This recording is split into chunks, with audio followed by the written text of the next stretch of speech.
In the city of St. Louis also dealing with the devastation firsthand. St. Louis Public Schools says a dozen of their campuses have damage from the roofs to the classrooms and are in need of some serious repairs. In fact, the red markers that you see here on this map represent the schools the district says have been heavily impacted by the tornado. Tonight, we're specifically taking a closer look at Ashland Elementary School. It's there in the Penrose neighborhood, which we know was hit really hard. First Alert 4's Shoshana Stahl was the only reporter who got inside the school today to see that damage. She joins us live near the corner of Natural Bridge and Newstead. Sam, SLPS says Ashland Elementary right here was the hardest hit school within the district. And if you take a look all around me here, you can see just how many tiles from the roof are on the ground, even a pile of them right here. And you can see the size of some of these tiles that came off of the roof hitting the ground here. And if you take a look over here, you could see a massive piece of metal just on the front of the school here. This is something that we're seeing on the outside, but as you'll see from my tour of the building, the damage on the inside tells a completely different story. As the doors unlocked to Ashland Elementary, Do a tour and show you some of the things that we have seen. The first floor still has electricity. Be careful. But had water everywhere from Monday night's rain. As Superintendent Dr. Millicent Borishade took us upstairs, there was no power, so we turned on our flashlights to lead the way. What we saw, holes in the ceiling. It's scary. This is where our students learn. It's scary. This is what our community uses. And to know that they were spared. Pieces of the ceiling on the wet floor. Watch your step.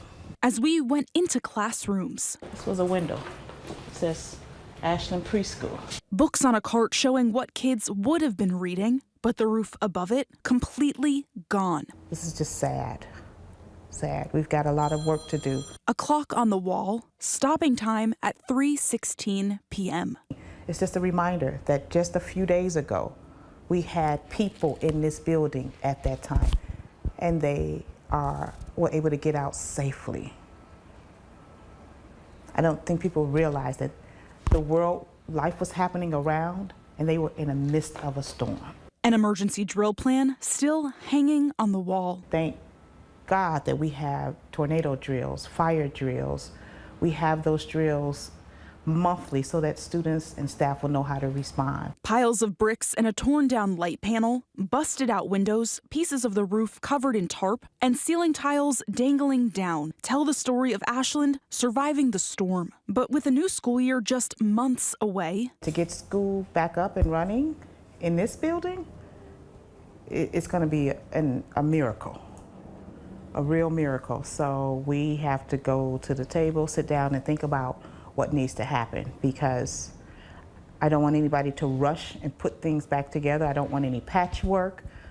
So we have to really think about what's next for Ashland, the school and the community. The superintendent says the students and staff here are resilient, even embodying what this mural says right here outside of the school, saying those students and staff have a lot of courage. Now her focus is on the cleanup and on the rebuild, saying she doesn't know what could happen for the upcoming school year, but says that reopening Ashland in time for August would be a bit ambitious. Live in the Penrose neighborhood, Shoshana Stahl, First Alert 4. Shows the time.